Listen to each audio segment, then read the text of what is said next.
अब हमारा जो नेक्स्ट एग्जाम्पल है वो क्या है, एग्जाम्पल नंबर 11।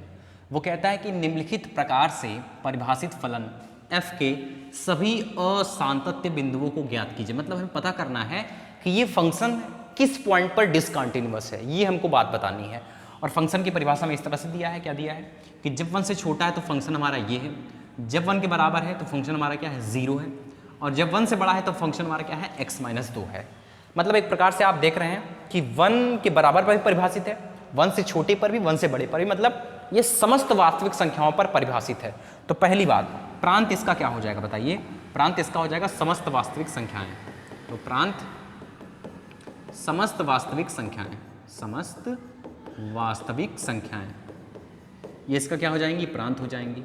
चलिए ठीक। और आप देख रहे हैं कि ये जो अब की बार फंक्शन है ये अब डिफरेंट पॉइंट्स पर डिसाइडेड है ना, x<1 पर डिसाइडेड है, इक्वल 1 पर डिसाइडेड है, और ग्रेटर देन 1 पर भी डिसाइडेड है। तो अब की बार हम क्या काम करेंगे, अब इनको हम क्या बना लेंगे, ये केस 1 हो जाएगा, ये केस 2 हो जाएगा, ये क्या हो जाएगा केस 3।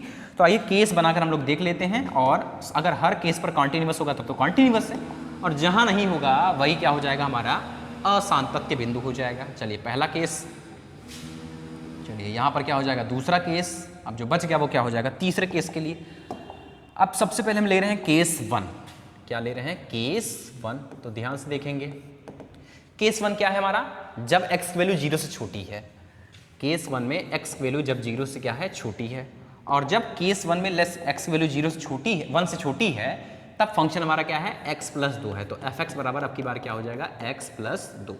ये है फंक्शन की परिभाषा। ठीक, चलिए ठीक। अब आप जानते हैं पुराने सवालों की तरह कि 1 से छोटे पर तो बहुत सारी वास्तविक संख्या होती हैं। इतनी सारी वास्तविक संख्याओं को कैसे चेक करेंगे, तो हम कोई एक जनरल सा पॉइंट C पकड़ लेते हैं। तो क्या करेंगे, माना C कोई वास्तविक संख्या है, C कोई वास्तविक संख्या है, वास्तविक संख्या है, और क्या एंड, और जो C है वो क्या है भाई 1 से छोटा भी है, ऐसा बिंदु ले रहे हैं जो 1 से छोटा है। चलिए ठीक। अब आपको पता है सबसे पहला काम क्या करेंगे, हम फंक्शन का मान निकालेंगे इसी बिंदु C पर। तो चलिए x की जगह आपकी बार क्या रखेंगे, C रखेंगे, तो ये कितना आ जाएगा C+2 आ जाएगा। चलिए ठीक। अब जब C 1 से छोटा है तो 1 से छोटे पर हर जगह भाई 1 से x जब 1 से छोटा है तो हर जगह परिभाषा यही है। तो भाई लेफ्ट हैंड लिमिट और राइट हैंड लिमिट की कोई चर्चा ही नहीं करनी, हर जगह फंक्शन की डिफिनेशन वही है। बात समझ में आ रही कि नहीं आ रही है? तो इसका मतलब डायरेक्ट लिमिट से काम हो जाएगा। पॉइंट हमारा क्या है C, तो क्या हो जाएगा लिमिट, ये हो जाएगा x tending to C। Function हमारा क्या है x+2, और इस तरह से ये क्या आ जाएगा C+2। आप देख रहे हैं फंक्शन का मान और लिमिट का मान दोनों आपस में कैसा आ गया, बराबर। आप कह सकते हैं कि C पर जो फंक्शन का मान है और C पर जो लिमिट का मान है वो दोनों आपस में कैसे आ गए, बोलिए बराबर आ गए। इसका मतलब हम कह सकते हैं कि इस वाले केस में तो फंक्शन हमारा कैसा हो गया, कॉन्टिन्यूअस हो गया। अतः किसके लिए, x<1 के लिए फलन कैसा है, संतत है या सतत है, संतत है। तो केस 1 में हमने देखा कि जो फंक्शन हमारा वो कैसा है, कॉन्टिन्यूअस है। चलिए अब हम लोग कौन सा केस लेते हैं, केस नंबर 2। केस 2 क्या कहता है कि जब x क्या है 1 के बराबर है। तो देखिए केस 2 कह रहा है कि जब x की वैल्यू क्या है 1 के बराबर है। ठीक, चलिए ठीक। अब सबसे पहला काम, जब 1 के बराबर है तो हम क्या करते हैं, फंक्शन का मान निकालते हैं। तो आप देख रहे हैं 1 पर पहले से बता दिया कि जो f(x) है वो क्या है 0 है, तो 1 रखेंगे तो 0 मिलेगा। मतलब तो फंक्शन में हमने 1 रखा और हमें आंसर क्या मिल गया, 0। तो हमारा जो फंक्शन का मान आ गया वो कितना आ गया, 0 आ गया। अब सुनिए, अगर आप देखें ध्यान से गौर करें तो 1 देखिएगा, 1 ये 1 है, 1 से जब छोटा है x तो फंक्शन क्या है x+2 है, परिभाषित है। और जब भाई x बराबर ये क्या है 1, और 1 से बड़े पर फंक्शन की परिभाषा क्या है x-2। मतलब लेफ्ट साइड में कुछ और रूप से परिभाषित है और राइट साइड में कुछ और रूप से परिभाषित है। तो इसका मतलब लेफ्ट हैंड लिमिट और राइट हैंड लिमिट यहाँ पर निकलेगी। चलिए निकालिए। तो सबसे पहला काम क्या निकालेंगे हम लोग, लेफ्ट हैंड लिमिट निकालेंगे। देखिए क्या हो जाएगा, लेफ्ट हैंड लिमिट कैसे निकलती है, तो limit h tending to 0 f of, तो a माइनस h, तो ये क्या हो जाएगा 1 - h हो जाएगा, है ना। अब लेफ्ट साइड में 1 के लेफ्ट साइड में फंक्शन की परिभाषा क्या है, x+2 है, और x की जगह तो हम क्या रखेंगे 1 - h। तो ये अब की बार हो जाएगा limit h tending to 0 x की जगह रख रहे हैं 1 माइनस एच और प्लस क्या हो जाएगा, ये 2 है। h कहाँ जा रहा है, 0, तो ये वाली पूरी वैल्यू क्या हो जाएगी, 0, बचेगा क्या, 1 प्लस 2, आंसर कितना आ गया, बोलिए 3 आ गया। तो हमारी जो लेफ्ट हैंड लिमिट आ गई वो कितनी आ गई, 3 आ गई। अब निकाल लीजिए राइट हैंड लिमिट, तो वो क्या हो जाएगा, लिमिट h टेंडिंग टू 0। यार राइट हैंड लिमिट पे चलिए ही मत, क्यों, अब जरा देखिएगा, राइट हैंड लिमिट की जरूरत ही नहीं है। अगर गौर से देखिए तो फंक्शन का मान तो हमारा कितना आया है, 0, पर लेफ्ट हैंड लिमिट ही कितनी आ गई, 3। तो डायरेक्ट यहां से हम कह सकते हैं कि भाई आगे बढ़ने की जरूरत ही नहीं है। 1 पर जो फंक्शन का मान है और इस पर जो लेफ्ट हैंड लिमिट है, मतलब क्या कर सकते हैं, 1 की जो लेफ्ट हैंड लिमिट है वो दोनों आपस में बराबर नहीं है। जब दोनों आपस में बराबर नहीं तो सीधा सीधा क्या हो गया, अतः x बराबर 1 के लिए फलन असतत है। फलन कैसा है, बोलिए असतत है। चलिए बात समझ में आ गई होगी। चलिए आगे की ओर बढ़ते हैं। अब आगे हमारा होगा केस नंबर 3। केस नंबर 3 पे आइए चेक करते हैं कैसे होगा। तो केस 3 देखिए एकदम पुराने की तरह सब है। केस 3 क्या लेंगे, जब x क्या है 1 से बड़ा है। चलिए अब यहां पर देख लीजिए कि फंक्शन की परिभाषा क्या है। तो यहां पर देख रहे हैं फंक्शन की परिभाषा है f(x) = है x - 2, है ना। चलिए तो अब यहां पर क्या काम हो जाएगा, सबसे पहले अब 1 से बड़े पर बहुत सारी वास्तविक संख्याएं होती हैं। तो अब कोई जनरल सा पॉइंट c पकड़ चुके हैं, ये देखिए, तो हम कोई c1 पकड़ लेते हैं। तो क्या हो जाएगा, माना c1 कोई वास्तविक संख्या है, और साथ में हम कह देंगे जो c1 है वो कैसा है, 1 से बड़ा है ना। अब 1 से बड़े पर हर जगह वही यही फंक्शन है, तो लेफ्ट राइट की चर्चा नहीं करनी है, तो डायरेक्ट लिमिट से काम हो जाएगा। तो पहला काम क्या करेंगे, हम पहले फंक्शन का मान निकालिए c पर। तो क्या हो जाएगा, x की जगह c1 रखिए, तो क्या आ जाएगा, c1 - 2 आ जाएगा। अब क्या, लिमिट निकालिए, तो हो जाएगा लिमिट x टेंडिंग टू क्या हो जाएगा, c1, और फंक्शन हमारा क्या है, x + 2 है, x -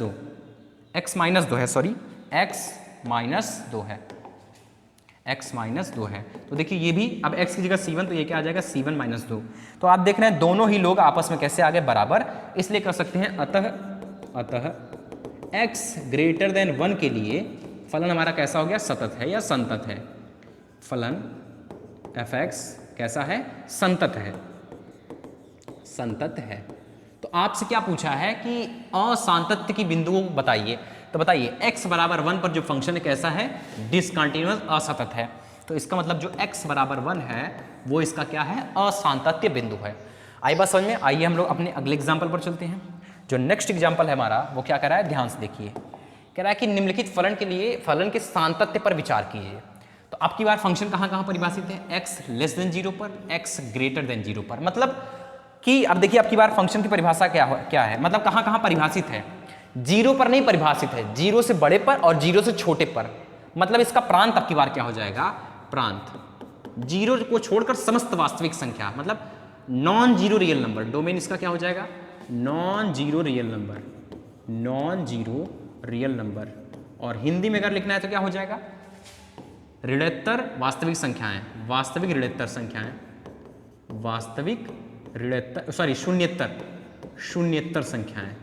शून्येत्तर संख्या, है ना। चलिए तो यहां पर देख रहे हैं कि इसका जो डोमेन है वो डिफरेंट पॉइंट्स पर डिसाइडेड है। तो बोलिए अब की बार कितने केस बनेंगे, अब की बार आप समझ जा रहे होंगे। अब की बार एक केस ये बन जाएगा और एक केस ये वाला बन जाएगा। तो चलिए आइए केस बनाते हैं हम लोग। तो केस के लिए आइए हम लोग यहाँ पर एक लाइन खींच ले रहे हैं इस तरह से। पहला केस क्या होगा, केस नंबर फर्स्ट। क्या होगा, जब x क्या है 0 से छोटा है, यदि x क्या है <0 है, और जब x <0 है तो अब यहाँ पर फंक्शन कौन सा डिसाइडेड है, x + 2। तो डिफाइंड फंक्शन यहाँ पर है f(x) = x + 2। तो आप जानते हैं, क्या जानते हैं कि 0 से छोटे पर तो बहुत सारी वास्तविक संख्याएं हैं। कहाँ चेक करेंगे, तो जनरल सा पॉइंट को C पकड़ लेते हैं। माना कि C या C1 मान लीजिए, C कोई क्या वास्तविक शून्येत्तर संख्या है,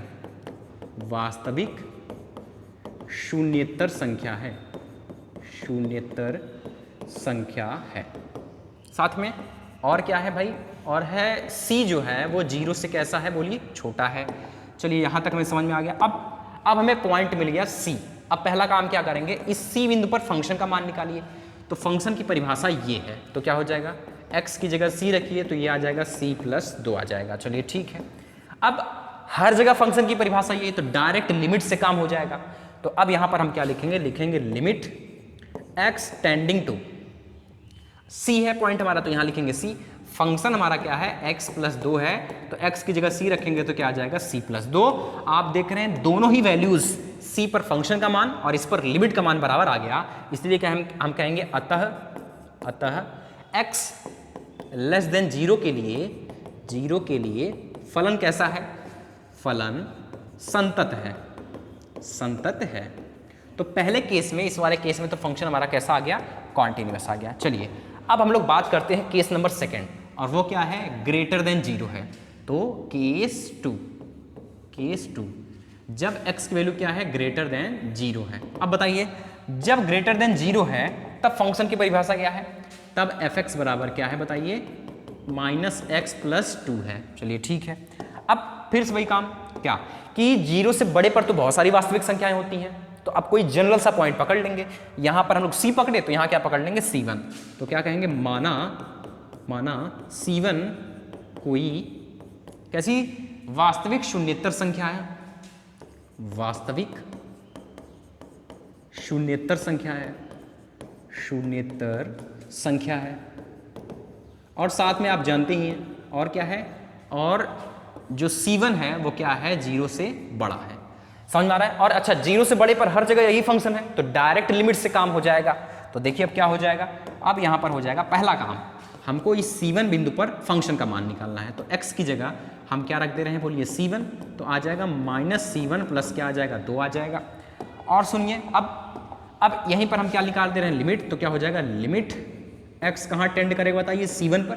फंक्शन का मान क्या है, -x+2 है, तो ये भी कितना हो जाएगा, -c1+2 हो जाएगा। तो आप देख रहे हैं फंक्शन का मान और लिमिट का मान दोनों आपस में कैसा आ गया, बराबर आ गया। तो कहेंगे अतः क्या हो जाएगा, x ग्रेटर देन 0 के लिए फलन कैसा है, संतत है। तो आप देख रहे हैं कि डोमेन इसका क्या था, नॉन जीरो रियल नंबर, और अपने डोमेन के हर पॉइंट्स पर ये कैसा है, कॉन्टिन्यूअस है, इसलिए ओवरऑल ये फंक्शन कैसा है, कॉन्टिन्यूअस है, संतत है। नीचे लिखेंगे, इसलिए दिया गया फलन, चूंकि दिया गया फलन अपने प्रांत के समस्त बिंदु पर संतत है, अतः फलन संतत होगा। चलिए ये एग्जाम्पल नंबर 12 था, आइए आगे बढ़ते हैं। अब अगला एग्जाम्पल नंबर 13 है।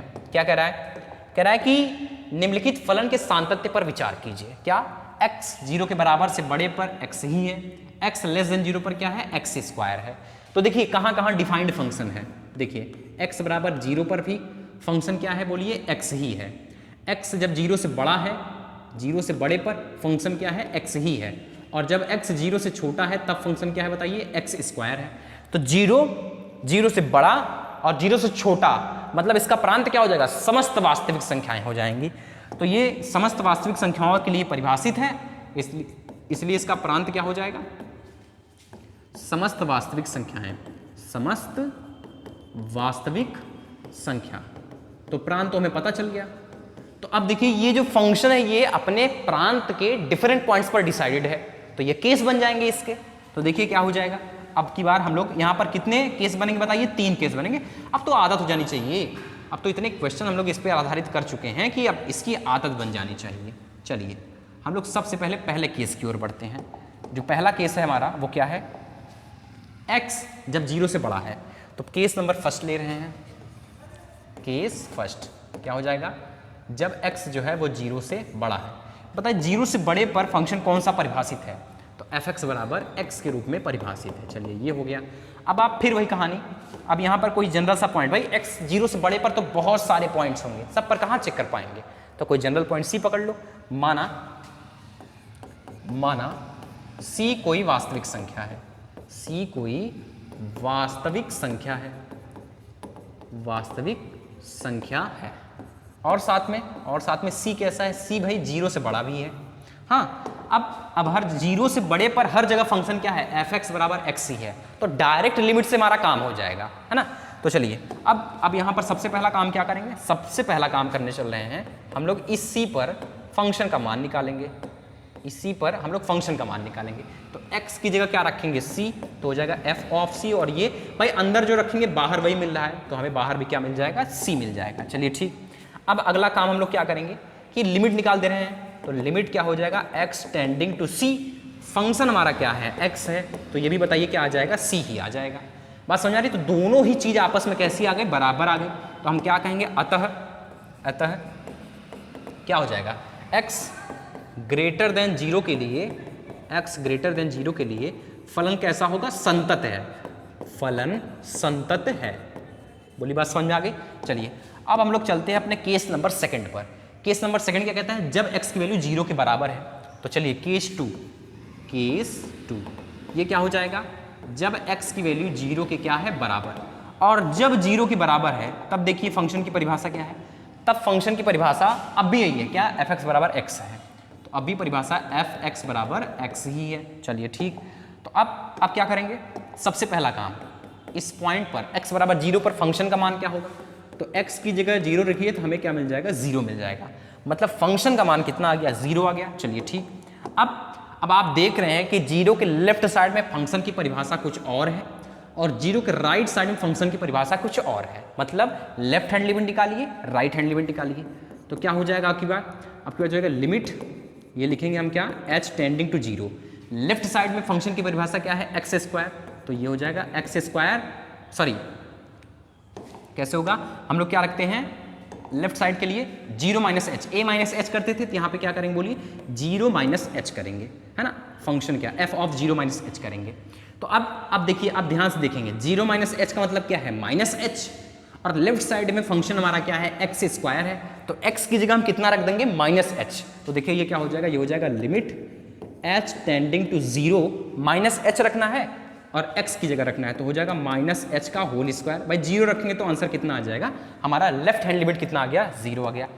अब हम लोग क्या निकाल ले रहे हैं, राइट हैंड लिमिट, तो वो क्या हो जाएगा, limit h tending to zero, f of, अब की बार क्या हो जाएगा, जीरो प्लस एच, तो ये हो जाएगा जीरो प्लस एच।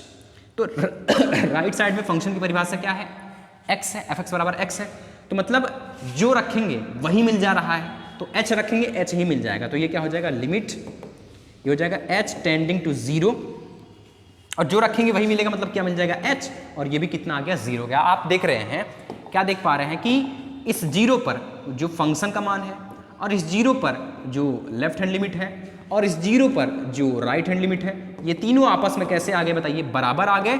इसलिए हम ये कह सकते हैं कि x बराबर जीरो के लिए जो हमारा फंक्शन है ये कैसा हो गया, बोलिए कॉन्टिन्यूअस हो गया। अतः x बराबर जीरो के लिए फलन कैसा होगा, बोलिए संतत है, फलन संतत है। चलिए यहां तक समझ में आ गया।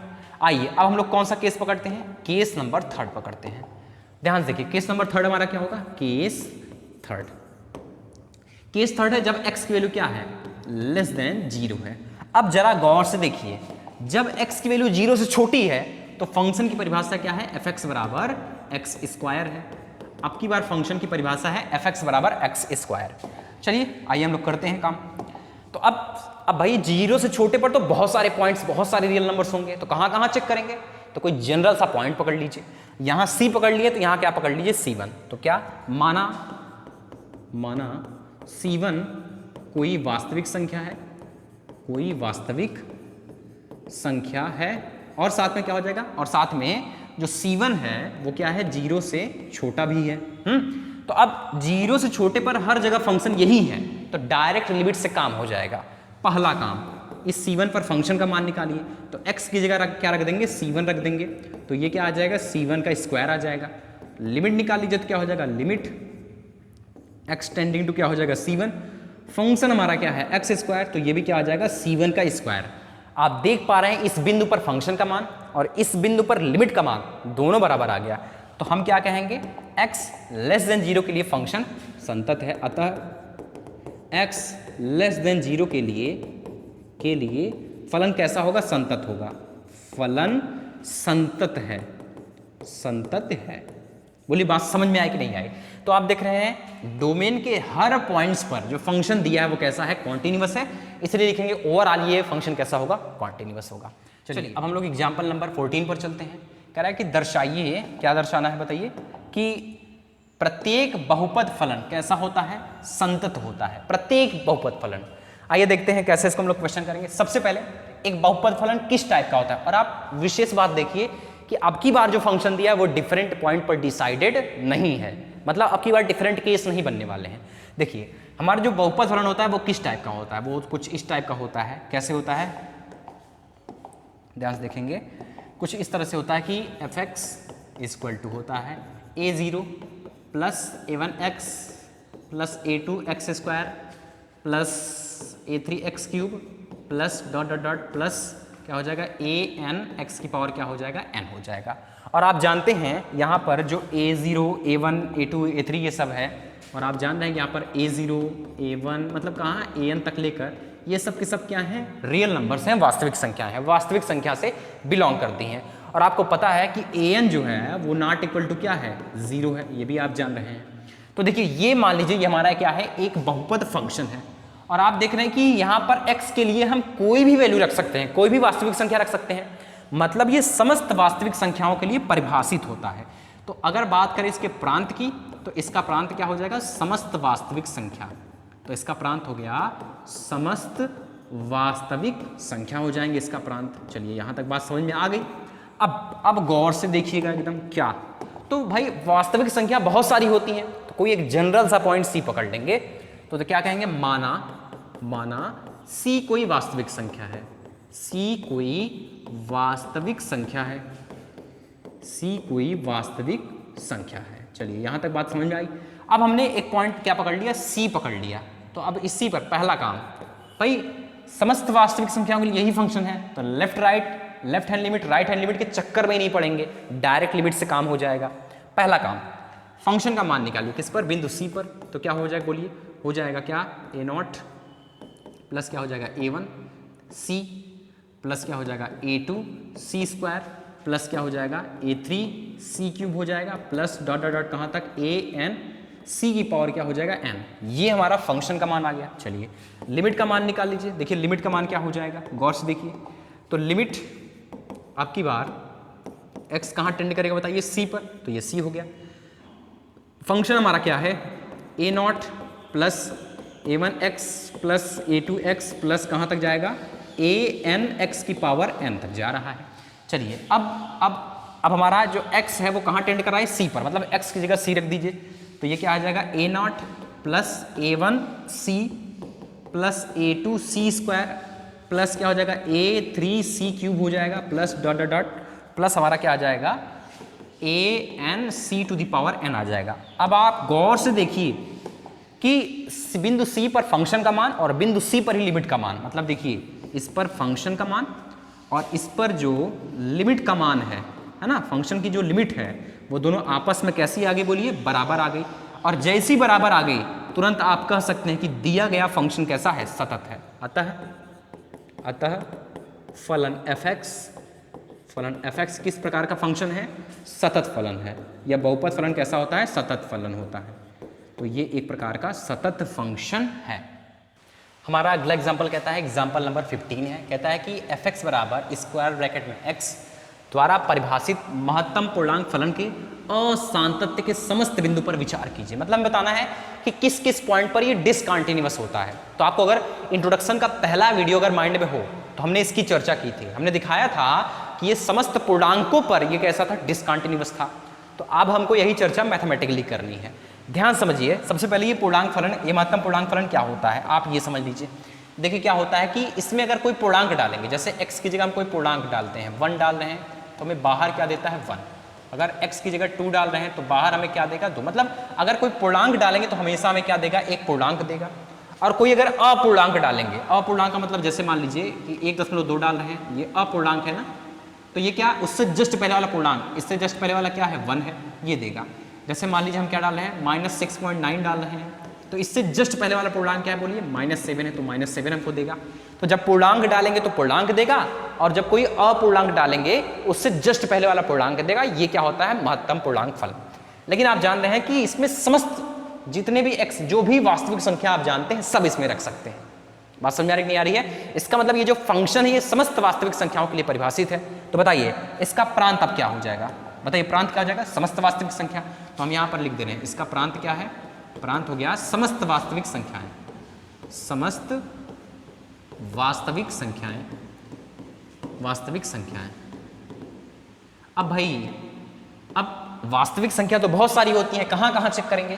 तो हम कोई एक जनरल सा पॉइंट सी पकड़ लेते हैं। तो हम क्या करेंगे? माना सी कोई वास्तविक संख्या है, सी कोई वास्तविक संख्या है, वास्तविक संख्या है। हाँ, ये हमने सी कोई वास्तविक संख्या पकड़ ली। अच्छा एक बार और देखिए इसका बिहेवियर कहाँ कहाँ चेंज हो रहा है। एक तो जब पूर्णांक डाल रहे हैं तो पूर्णांक मिल रहा है, और एक अपूर्णांक डाल रहे हैं तो उससे जस्ट पहले वाला पूर्णांक मिल रहा है। तो हम दो केस यहां बनाकर देख लेते हैं, एक पूर्णांक वाला केस और एक अपूर्णांक वाला केस। तो आइए देखते हैं। सबसे पहले दो केस यहां बन जाएंगे, लाइन खींच लीजिए दो केस के लिए। चलिए एक तरफ केस नंबर फर्स्ट हो जाएगा और एक तरफ क्या हो जाएगा? Case number second. इधर हम लोग चर्चा कर रहे हैं case first, case number first, है ना। अब भाई सी कोई वास्तविक संख्या लिए हैं, अब मान ले रहे हैं, एक बार एज्यूम कर ले रहे हैं, मान लो सी अगर कोई पूर्णांक रहा होता तब कैसा काम इसका होगा? तो माना सी कोई पूर्णांक है, माना सी कोई क्या है? पूर्णांक है। एक केस हम लोग ये ले रहे हैं और एक केस क्या ले रहे हैं? माना सी कोई अपूर्णांक है। तो केस 2 ले लीजिए, केस 2। मान लीजिए सी कोई अपूर्णांक रहा होता तो माना सी कोई अपूर्णांक है, नॉन इंटीजर, कोई अपूर्णांक है। तो दोनों ही केस में देख लेते हैं कि भाई कैसा हो, कहाँ पे कॉन्टिन्यूअस है, कहाँ पे डिसकॉन्टिन्यूअस है। मुझे पता है, हम लोग को पता है कि पूर्णांक पर ही डिसकॉन्टिन्यूअस आएगा, लेकिन कैसे आइए देखते हैं। सबसे पहला काम ये सी कोई पूर्णांक है और फंक्शन हमारा क्या है? एफ एक्स बराबर स्क्वायर ब्रैकेट एक्स है। तो पहले फंक्शन का मान इस सी पॉइंट पर, तो एक्स की जगह क्या रखेंगे? सी रखेंगे। तो ध्यान से देखिए एक्स की जगह हम सी रखने चल रहे हैं, तो एक्स की जगह हम क्या रख दे रहे हैं? सी। तो इसका मतलब ब्रैकेट में क्या, एक्स की जगह क्या रखेंगे? सी। भाई पूर्णांक है तो बाहर हमें क्या मिल जाएगा? पूर्णांक ही मिल जाएगा। बात समझ आ रही नहीं आ रही है? तो फंक्शन का मान हमारा कितना आ गया? सी। अब आइए लेफ्ट हैंड लिमिट निकाल लेते हैं, ध्यान से एकदम देखेंगे लेफ्ट हैंड लिमिट कैसे निकलेगा। तो लिमिट h टेंडिंग टू क्या कर देंगे? बताइए 0। अब f ऑफ, ध्यान से एकदम यहीं पर देखेंगे, a माइनस एच और a की जगह यहाँ क्या है? c। तो क्या हो जाएगा? c माइनस एच हो जाएगा। बहुत ही गौर से देखिएगा, देखिए थोड़ा सा एक लाइन हम यहाँ पर ड्रा कर ले रहे हैं और छोटी सी लाइन एक बात समझाने के लिए, बहुत बेहतरीन अंदाज में आपको समझ में आएगा ये एग्जाम्पल। बस आप लोग गौर से देखिएगा, बस एक छोटी सी लाइन यहाँ पर हम ड्रा कर लिए कुछ आपको बेहतर समझाने के लिए। देखोगे ध्यान से, हमने कहा c माइनस एच, तो अब फंक्शन में x की जगह क्या रखना है? c minus h. तो देखिए क्या हो जाएगा ये, अब ये हो जाएगा limit h tending to 0, x की जगह क्या रख रहे हैं? c minus h. तो यहाँ पर अंदर क्या जा रहा है बताइए? c minus H. गौर से देखिएगा अब c माइनस एच, अब ये क्या आएगा? बहुत ध्यान से देखेंगे, देखिए बाहर क्या निकलता है, आप गौर से देखेंगे। एग्जाम्पल के माध्यम से आपको समझाते हैं। मान लीजिए कोई पूर्णांक हमारे पास 2 था, तो बाहर हमें क्या मिलेगा? बोलिए 2 मिलेगा। और आपको पता है h टेंडिंग टू 0 मतलब एक h बहुत छोटी क्वांटिटी है, 0.0000001, मतलब बहुत छोटी क्वांटिटी। चलिए 0.1 समझ ले रहे हैं, ऐसी क्वांटिटी समझ ले रहे हैं। तो मतलब ये समझिए कि 0 बहुत ही छोटी क्वांटिटी है, अप्रोच कर रही है 0 की ओर अप्रोच कर रही है। तो समझिए c पूर्णांक था, अंदर गया तो पूर्णांक मिला। अब c में से एक छोटी सी संख्या घटा दी गई है, मतलब पूर्णांक में से एक छोटी सी संख्या घटाई जा रही है। तो एग्जाम्पल समझा रहे हैं, 2 डाले तो 2 मिला। अब 2 में से एक छोटी सी संख्या घटा रहे हैं, एग्जाम्पल के लिए आपको 0.1 दिखा दे रहे हैं, या 0.001 ले लीजिए, मतलब चलिए 0.1 ले लीजिए, 0.1 हम इसमें से एक छोटी सी संख्या घटा रहे हैं। अब बताइए, जबकि इससे भी छोटी h बहुत छोटी संख्या है, जान लीजिए, एग्जाम्पल ऐसे ले लिए हैं। तो बताइए इसको घटाएंगे तो ये क्या आ जाएगा? बताइए 1.9 आ जाएगा, ब्रैकेट में क्या आ जाएगा? 1.9। अब बताइए ये बाहर क्या देगा? ये बाहर 1 देगा कि नहीं देगा? बोलिए 1 दे रहा है कि नहीं दे रहा है? मतलब 2 में से एक छोटी सी संख्या घटा दिए तो बाहर हमें क्या मिल गया? बोलिए पूर्णांक के रूप में 1 मिल गया कि नहीं मिल गया? बात समझ में आ रही नहीं आ रही है? इसका मतलब जिस पूर्णांक में से एक छोटी सी संख्या घटा रहे हैं उससे पहले वाला पूर्णांक हमें आंसर मिल रहा है। मतलब 2 में से एक छोटी सी संख्या घटा है तो 2 में से 1 घटा दीजिए, हमें क्या मिल गया? 1 मिल गया। बात समझ में नहीं आ रही है? तो c में से एक छोटी सी संख्या घटा रहे हैं, तो बताइए बाहर में क्या मिलेगा? c में से 1 घटा दीजिए। भाई 2 में से एक छोटी सी संख्या घटाए तो 2 में से 1 घटाकर हमें मिला, 2 माइनस 1 हमें मिला आंसर। तो c में से एक छोटी सी संख्या घटा रहे हैं तो हमें आंसर क्या मिलेगा? बताइए c में से 1 घटा दीजिए तो हमें आंसर में क्या मिलेगा? यहां मिल जाएगा c माइनस 1। समझ पाए होंगे। चलिए, तो हमारी लेफ्ट लिमिट आ गई, क्या आ गई बोलिए, c-1 आ गई। अब हम लोग यहाँ पर किसकी चर्चा करते हैं, राइट हैंड लिमिट की। तो हो जाएगा limit h tending to 0 f of यहाँ c plus h, right hand limit की चर्चा कर रहे हैं। तो अब ध्यान से देखिए क्या हो जाएगा भाई, यक्स की जगह आप क्या रखने चल रहे हैं, c प्लस एच, तो ये हो जाएगा लिमिट h टेंडिंग टू 0, यहाँ पर हो जाएगा c प्लस एच। बोलिए ये हो जाएगा कि नहीं हो जाएगा। अब देखिए अब आंसर क्या आएगा, बहुत गौर से देखिएगा। देखिए मान लीजिए यही ले रहे हैं 2, तो 2 हमारे पास था, पूर्णांक है 2, तो बाहर हमें क्या मिलता, 2 ही मिलता है ना।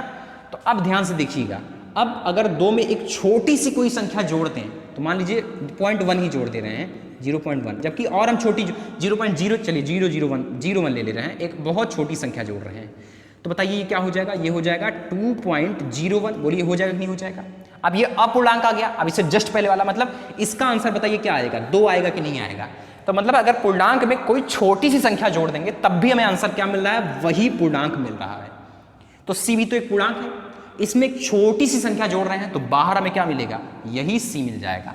तो आप देख पा रहे हैं कि क्या देख पाए, ध्यान से देखिए, अगर आप देखिए तो इस बिंदु सी पर जो फंक्शन का मान है और सी पर जो राइट हैंड लिमिट है, क्या एफ सी पॉजिटिव, ये दोनों तो बराबर आ गए, पर अगर लेफ्ट हैंड लिमिट की बात करें तो ये बराबर नहीं आया, नॉट इक्वल टू क्या, एफ सी निगेटिव, मतलब ये बराबर नहीं आया। अतः आप देख लीजिए, इसका मतलब पूर्णांकों के लिए ये कैसा हो जाएगा, असतत फलन है। अतः पूर्णांकों के लिए एफ एक्स एक असतत फलन है। उम्मीद है आपको बात समझ में आ गई होगी। चलिए अब हम लोग केस 2 देखते हैं। केस 2 में हमने क्या माना है कि माना सी कोई अपूर्णांक है। देखिए फंक्शन हमारा अब भी क्या है, फंक्शन हमारा यही है, क्या है, एफ एक्स क्या है, स्क्वायर ब्रैकेट में एक्स है। ध्यान से देखिए, अब की बार जो सी है वो क्या है, एक अपूर्णांक है। तो देखिए ये क्या करते हैं, अपूर्णांक का मतलब समझिए, मतलब ये समझिए, देखिए यहाँ पर ले रहे हैं अपूर्णांक का मतलब क्या होता है, जैसे 4.5 है, तो 4.5 है, तो 4.5 में आप क्या समझ रहे हैं, ये जैसे 4.5 एक अपूर्णांक होता है ना, जैसे ये देखिए 4.5 क्या है, एक अपूर्णांक है। तो इसमें आप क्या जानते हैं, इसमें 2 पार्ट होता है, एक तो पूरा का पूरा कौन सा इंटीजर पार्ट होता है, पूर्णांक वाला पार्ट होता है, और एक 4, और इसमें एक अपूर्णांक फ्रैक्शनल पार्ट भी होता है, क्या 0.5 यहाँ पर है। तो मतलब अपूर्णांक संख्या में 2 पार्ट होते हैं, पूर्णांक वाला पार्ट और फ्रैक्शनल पार्ट होता है। बात समझ आ रही नहीं आ रही है, चलिए आइए समझते हैं। अब यहाँ पर हम लोग सबसे पहला काम क्या करेंगे, इस बिंदु C पर फंक्शन का मान निकालेंगे। जैसे मान लीजिए C कोई अपूर्णांक है, तो इसका मतलब आप समझिए, मतलब C में क्या क्या है, एक तो पूर्णांक वाला पार्ट है और साथ में एक फ्रैक्शनल पार्ट भी इसमें है, ये बात समझिएगा। अब ध्यान समझिए, सबसे पहले इस बिंदु C पर फंक्शन का मान क्या हो जाएगा, तो x की जगह हम लोग क्या रख दे रहे हैं, C रख दे रहे हैं, है ना।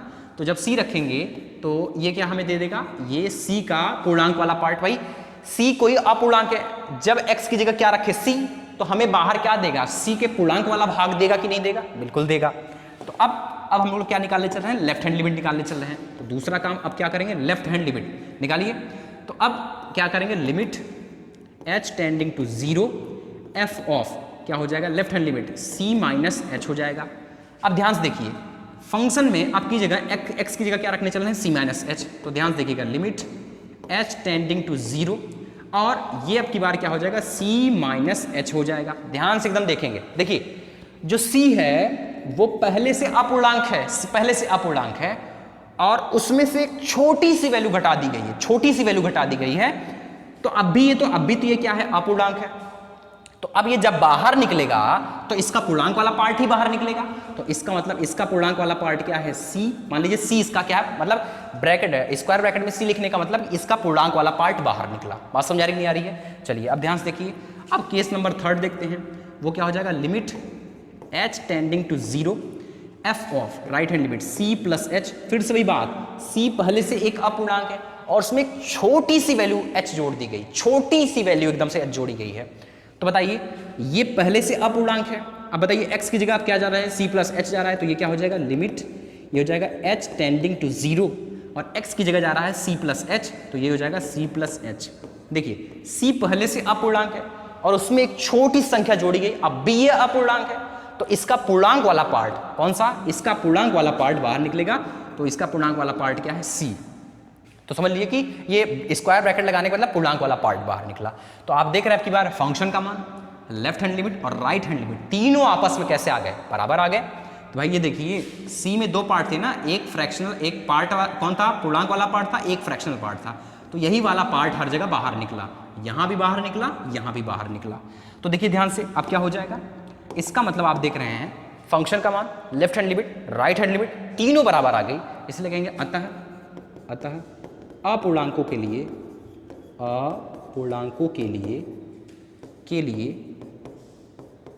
फलन सतत है। तो उम्मीद है कि सारे एग्जांपल्स आपको समझ में आ गए होंगे। पढ़ाई करते रहिए, मिलते हैं अगले वीडियो में, बाय बाय।